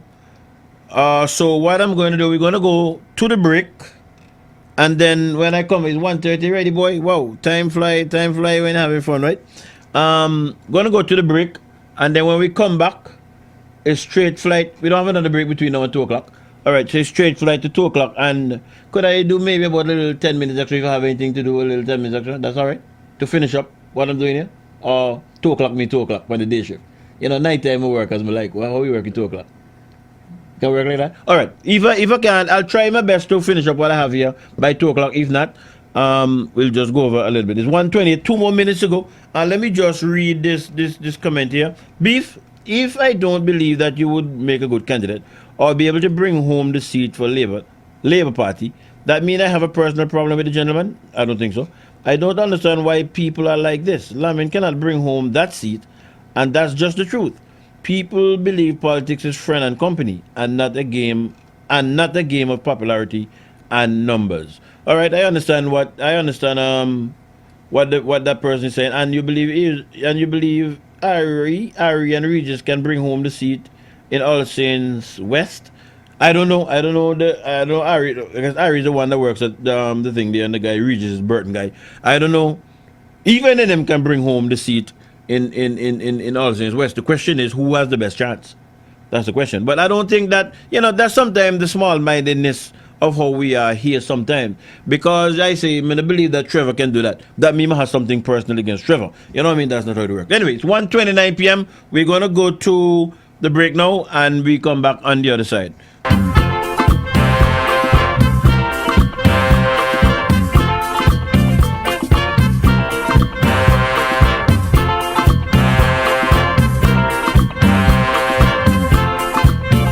They say man to man is good and unjust. I can't understand who the hell to trust like this selfishness. Yes, welcome back to Real Talk. Time in studio, 1:34 p.m. Sounds of the man Swallow. Hey, would have been celebrating a birthday today if he was alive. We find him. Hey, heavenly birthday greetings, King. To push him further instead of lending a hand. Help your brother, man. We left him dead, die in suffocation. Help your brother. If he falling, help your sister. If she dying, help your neighbor. If he hungry, give him water. If he thirsty, just remember a good favor to your brother. In the future, you may need it. Someday later, when you Let me say good afternoon to Brante. Yes, we're in the home stretch now. Been an interesting day. Hey, there's one or two little kinks to work out. So now gone flying. Hey. I don't talk by chance, simply experience. I working presently for airline company. Now two fellas that taught me every day. They say I'm flying high, so they want me out the way. Just for position, you know them wicked man. They frame me in a plan from enmity. Bam bam bidim bam bam. To be my friend, still they harass me, and in the end they make me a fire. Yeah, man, some bad mind wonders wrong, my boy. Hi. Help your sister. Is she dying? Help your neighbor. If he hungry, give him water. If he thirsty, just remember a good favor to your brother. In the future, you may need it. Someday later, when you feel it, someday pressure. Right, yeah, the man Swallow, man to man. Yes, as I was saying, and I'm just looking at the comments. Persons believe, persons have something in mind. But no, you don't. If you don't believe somebody can have the opinion, you don't believe that. That's just your opinion. As how somebody might believe that the person has a chance, that's their opinion. But we're so small-minded around here. You can't have an idea that does not comport with somebody else and it's cool. You can agree to disagree. It must be an argument. Do you know what I mean? So yeah, I understand what Shanika is saying. If that's your opinion, that's just your opinion. But anyway, in my opinion, this is my opinion. There's bigger fish to fry as far as I'm concerned. I'm not gonna pronounce on the Lamin situation. We're gonna make that play with itself, and then we can say what we can say afterwards. Because I don't want nobody to say this and nobody to say that. But we will watch that. Again, mid next month. That's just around the corner. 2 weeks and our God spare our lives. We will know what happened. But the bigger thing to me is that to me, there's some subliminal messages being sent out by the leadership of the Antigua, or by the political leader of the Antigua Barbuda Labour Party. I'm not sure if the Labour Party is going to have a leadership convention. Also, I'm not sure when last the Labour Party had a leadership convention, or I'm not sure if it is that persons, well, even if you're not going to challenge the leader, I would assume that you would at least have the process, the convention. But to me, in my opinion, I've been listening to some comments have been made, and to me, some subliminal message have been sent. On the ground, word on the ground is that Chet wants to be leadership. That we would have heard, or some people are coup leadership. And we're not stupid, we know what's happening. But you know what? Let me not talk for myself. Those who are seeking to destroy this great movement, because by protecting this movement, you are protecting the progress of this country. And this movement is bigger than any one individual. It's bigger than Gaston Brown. It's bigger than Chet Green. It's bigger than all of us. So I say to you, let us work now on unifying this institution. Okay. Again, have a listen to Michael, you recognize that we're talking to a future leader here. Oh yes. And I've said to my political opponents and even those within the Labour Party, my replacement not coming from my generation. My replacement not coming from my generation. Okay. If my memory serves me correct, I believe that the Prime Minister is a little bit younger than Chet, if Chet wants to run.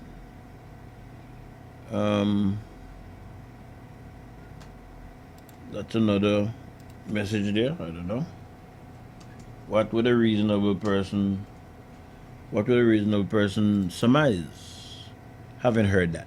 I want to see our chairman, for example, coming out fighting this the president of the Senate, and it's not just about talking, talking about fighting, push back, take them on, call them out, defend the issues. Yes, not trying to, okay, be diplomatic. I'm going to be diplomatic. I don't want to be personal. Come again. Where is that? I want to see our chairman, for example, coming out fighting this the president of the Senate, and it's not just about talking, talking about fighting, push back, take them on, call them out, defend the issues. Yes, not trying to, okay, be diplomatic. I'm going to be diplomatic. I don't want to be personal. Okay.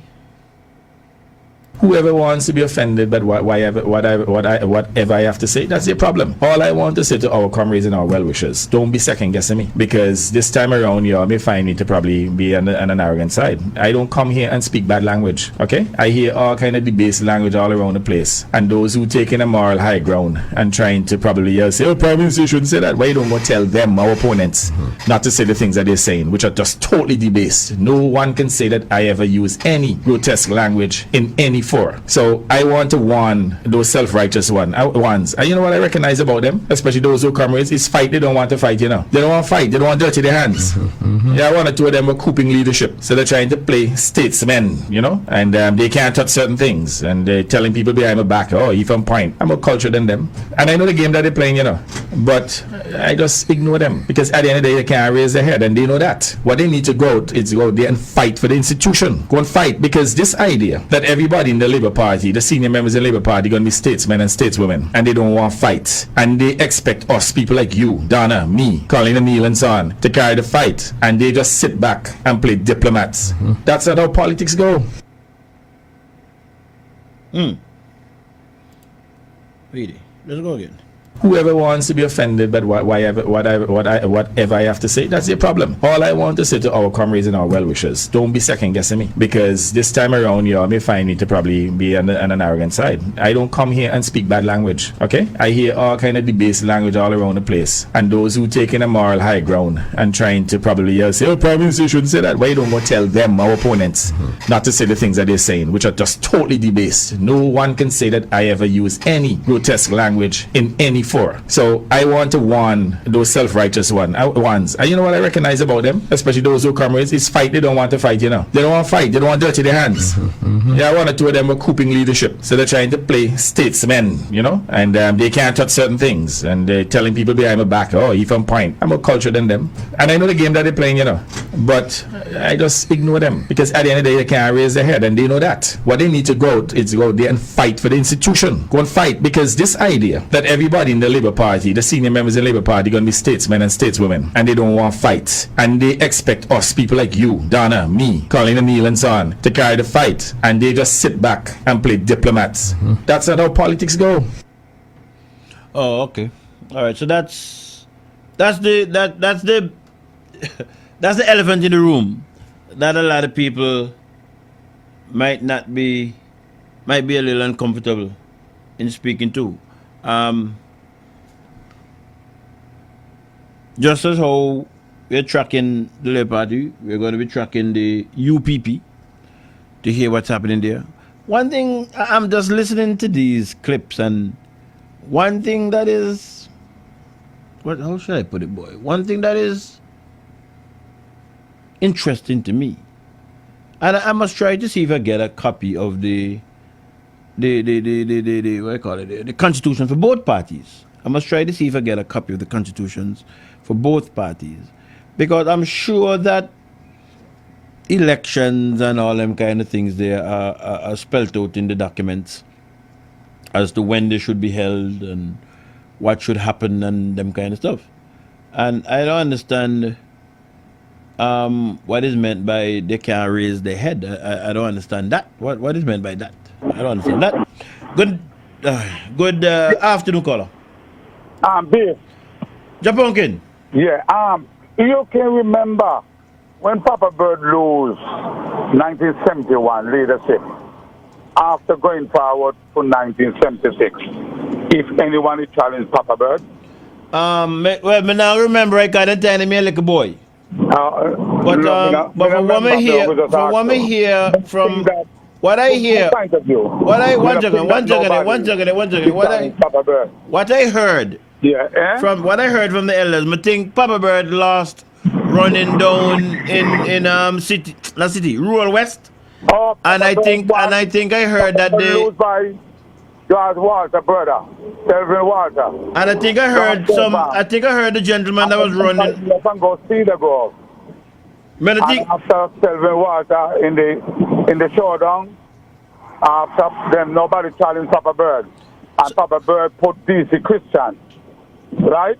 Who won against Selvin Walter, Grey Farm, what the ball onto the bat, and DC Christian beat Selvin Walter,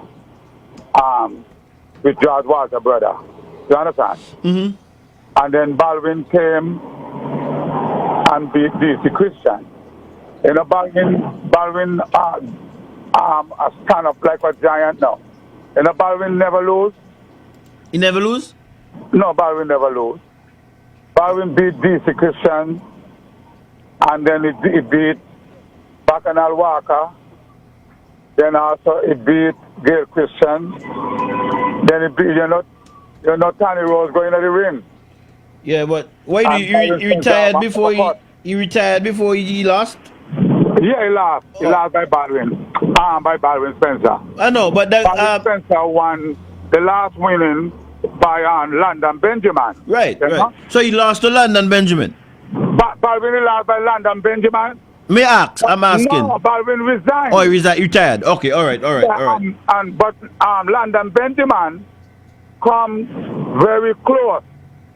Some people say if he couldn't take the seat there, if he couldn't get that area where Wilson won, there and so, maybe you're in a serious trouble with London Benjamin. Okay. And after he resigned, and then Lewis, you remember? Then Lewis come and beat London. Then Lewis run, and London Benjamin beat Lewis. Because Lewis give Baldwin Spencer a very good fight. And then after Baldwin Spencer resigned, you know what I mean? And then Lewis sitting. That Lewis is my family so far. Richard Lewis? Very intelligent guy. Then better give Lewis the leadership chance. Because remember, me tell you, it's when me speak politics now, me are enemy to winner. Constant intelligence is enemy. And you have to put intelligence to run Antigua. And I believe, if anyone, Louis will be the better one for if me be on the other side. May vote for Louis. Louis highly intelligent. Even Carter Marshall and Joan Masaya, they are intelligent people. But it seems to me, what conflict that take place in the UPP, and I just like them keep out intelligent people. I saw the politics different than anybody now. Them keep out the intelligent people them. Carter Marshall, Joan Masaya, Louis. Louis supposed to be the leader there. He's very intelligent. So Beef, I will continue. Before you go, Jopong, let me just ask you. Yeah. When was the last time the Labour Party had a leadership convention? I mean, I've seen them since the Prime Minister won Lesterberg. So that's over 10 years ago. Yeah, I mean, I know no more. Do you know if any plan they have it? What's the constitution? What is it like in the constitution? How often should they have it? Well, I don't know if no one wants to challenge Glass and Brown. Maybe them think that they're doing good work. Oh, okay. Yeah, you understand. Okay, so only when there's a challenge, good. It makes sense for challenge. No, I understand that. But let me ask the question. The Constitution really, if you want to challenge, you challenge. Well, okay, right. But I'm just asking whether somebody challenge or not. That's not my issue. But how often should these conventions come around? Every 5 years? Every 3 years? You have an idea? Me think about every 5 years now. 5 years. Okay. Coming up for the election. Okay. Oh, just before the 5 years. Okay. Before 5 years, them have that for leadership thing. Oh, okay. All right. When 5 years come now, with the person who fit in. You know what I mean? Okay, I got you. Yeah. So then reasonably before. You know, a lot of them. I don't know what we do. People do not love to hear truth, no beef. What make? Well, I mean, people. Well, that is true. Some people love to hear it. Eh? Some people love to hear truth. I don't know. Maybe that's just how the world is. Remember how in the devil world. You know, listen good. Let me tell you something, babe, before me come over here. No, God give Harry a choice. Listen, and it's very important for everybody to know that. God give all of us one choice to choose. And that choose means nobody supposed to in control of your choose man. Nobody supposed to enslave you of your choose man. That is your right. If you want to be a labor right, so be it. If you want to change and be another way, so be it. That is your choice. But it seems to me in Antigua, people want to choose your choice. People want to be in control of your choice. Let me tell you something. Anyone I want to be control of my choice, top I power me.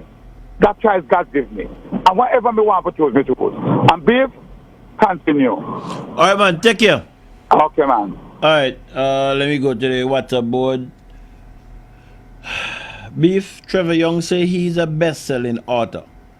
When I checked on Amazon, he's ranked 587,113.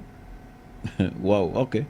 He only sold 2 books on Amazon, Beef, and maybe sell on other platforms. Bestseller. Beef, Lamin went up for an election and lost. Anthony Smith went up for an election first time and won. What I tell you? Word on the street is Lamin is all of self and none of thee, because he's okay, I'm not gonna party. Not me say it. The voters say it. Alright, well I'll wait and watch and see. Gaston, keep talking about age, and in any other country they would say that that's age discrimination. That's true. There was a discussion in relation to some people speaking to the age of President Biden, and you know, that was a big issue. Beef, what become of Samantha Marshall? I don't know. Samantha is still there. I think she has a program on Point FM on Mondays, if I'm not mistaken. Today's what? Wednesday? Mondays. I think she has a program on Mondays. I don't remember the time. I'm not sure if it's 11 o'clock or 12 o'clock. But she has a program on Mondays on Point FM. So you can tune in and hear what she's bringing to you, WhatsApper. Gaston is talking like he's fighting for survival. PM said Donna is one of our most accomplished daughters. Well. Who's okay? All right, me now go on the part there. Another WhatsApp. Hi, there's no leadership race per se. There's a biannual convention in which all executive officers are up to be challenged, including the position of leader. Okay, thank you. All right, okay. So it's a biannual conference. That means every 2 years. All right. So if the UPP is having one in 2020, in 2024, they would have probably had one in 2022, 2020. All right. I'm not sure if this. Well, I'm not sure if this information is in relation to the. I believe it might be in relation to the UPP. I'm not too sure, but maybe the Labour Party carry the same thing. Maybe they too do it in a biennial way. Okay, but right. Okay, I got you. It's not necessarily just for leadership. It's for the different positions in the party. So for the chairman run the party. Then it has some vice chairmen and treasurer and them kind of people and so. Okay, so that is what comes up at that biannual convention. Lamin. Hi, good afternoon. Oh, what's up? I'm all right. Lamin. Hi.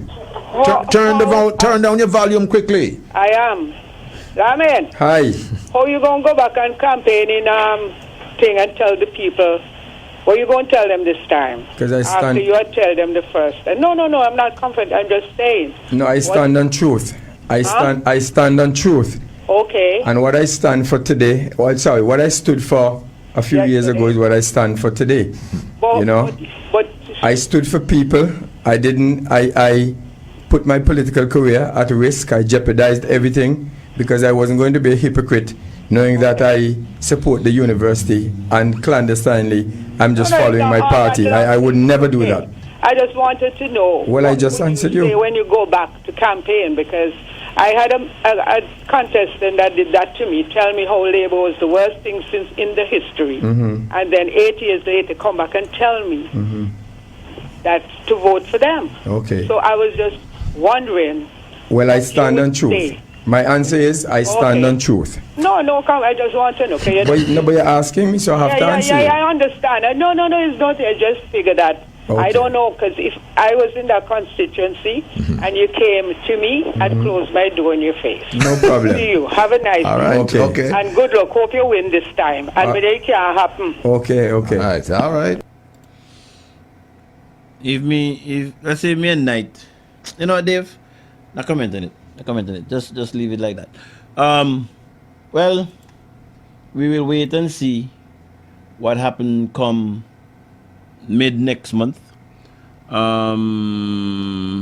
Okay, so the UPP is having, well, we know who the leaders are. Haven't heard nothing as yet. If the what Giselle position be? She would be the chairman. Whether or not she's being challenged. What are the notable position they have in the executive? The chairman, the leader, the political leader. I think with the UPP they have a first and second vice. Is it our first and second chairman or first and second vice president? There we go. Our political leader, something like that. Treasurer and kind of position they don't really follow too tough. But it would be interesting to know whether or not Giselle, etc., is being challenged. Come the time when they have the thing in April, thereabout.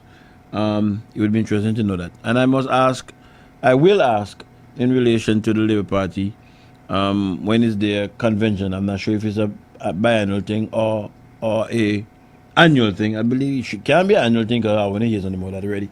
So it might very well be biannual. Beef, Regis Burton said something very profound on Twin Island. He said is concerned that the opposition will play the game and have the voters put someone up that is the weakest candidate, and he right. Okay, no, sorry, let me reverse. No, let me not go back to the one there. If that person's opinion, that if that's his opinion in terms of an example, okay, fine. But Beef Regis said something very profound. He said is concerned that the opposition will play the game and have the voters put up someone that is the weakest candidate, and he's right. Was that comment made in relation to his constituency?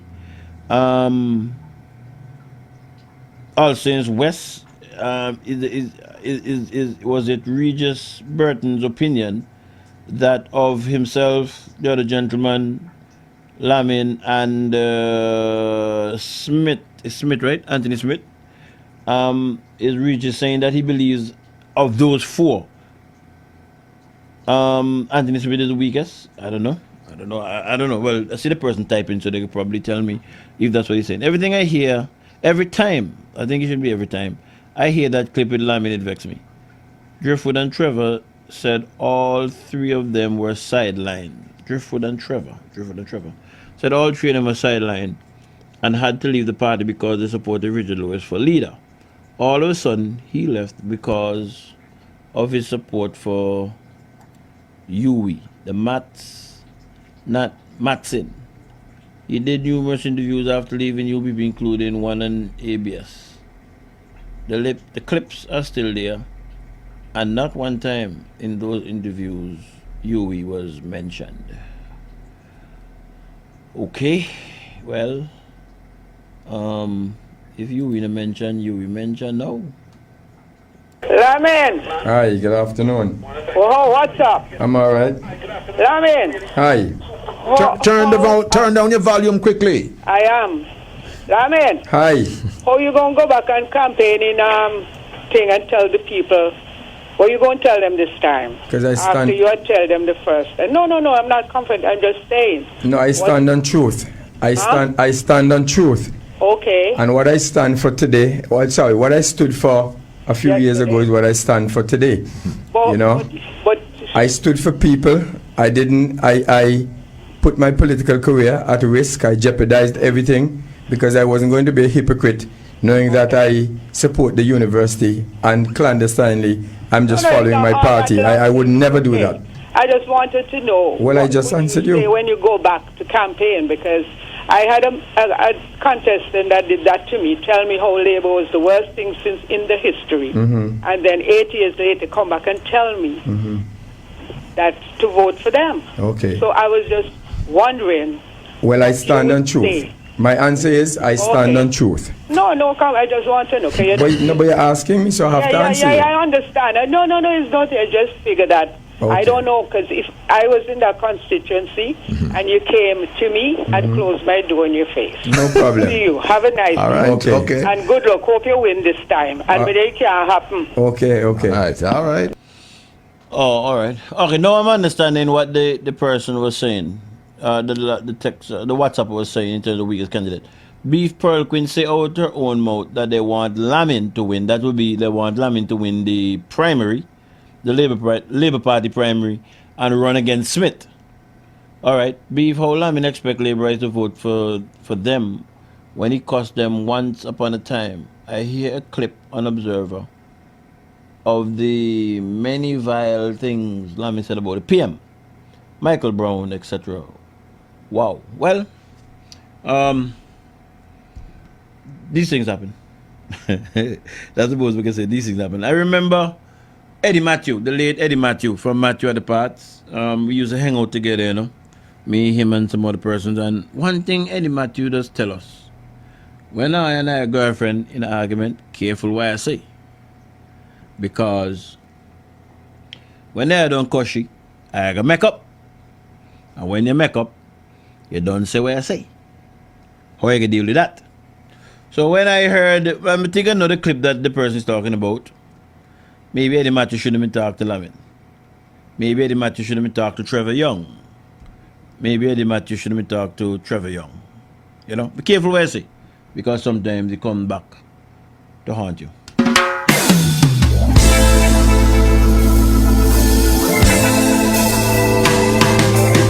The time is 2 minutes after the 2 p.m. hour.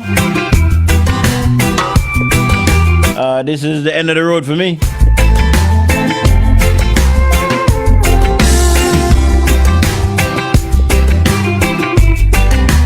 Let me just say thank you to those persons who would have called or WhatsApp.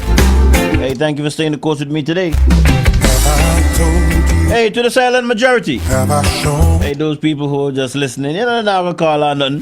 Hey, some of them hide away to when the recording done, so they can go listen. Hey, let me just tell them, thank you for saying the code to me also. Hey, to those who join us via Facebook Live, those who join us via the website, hey, thank you very much. Should it be the Lord's will, I will be back with you next week, Wednesday, 11 a.m.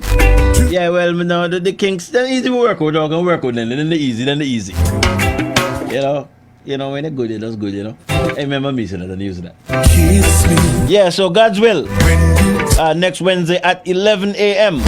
Remember, hey, to try and keep us safe as possible. And remember to keep the Almighty God as your guide. Because with Him in your boat, you can certainly smile at the storm. And you know, my whole new thing, I'm going to talk to Paddy the Griot. And Griot tell me something that I like. I say, Griot, I can use it. Because I don't want to take none tall from Griot. The Paddy Simon. He said, yes, man, you can use it. And I love it. Hear what he said? Dunceness is not the inability to read and write. Dunceness is the behavior, actions, and attitudes of a person. Once again, dunceness is not the inability to read and write. Dunceness is the behavior, actions, and attitude of a person. So you can make up your mind, you know, when you hear some people talk some things, boy, then they dunce no world, even though they go to university. Until we come together again, hey, much love. Take care.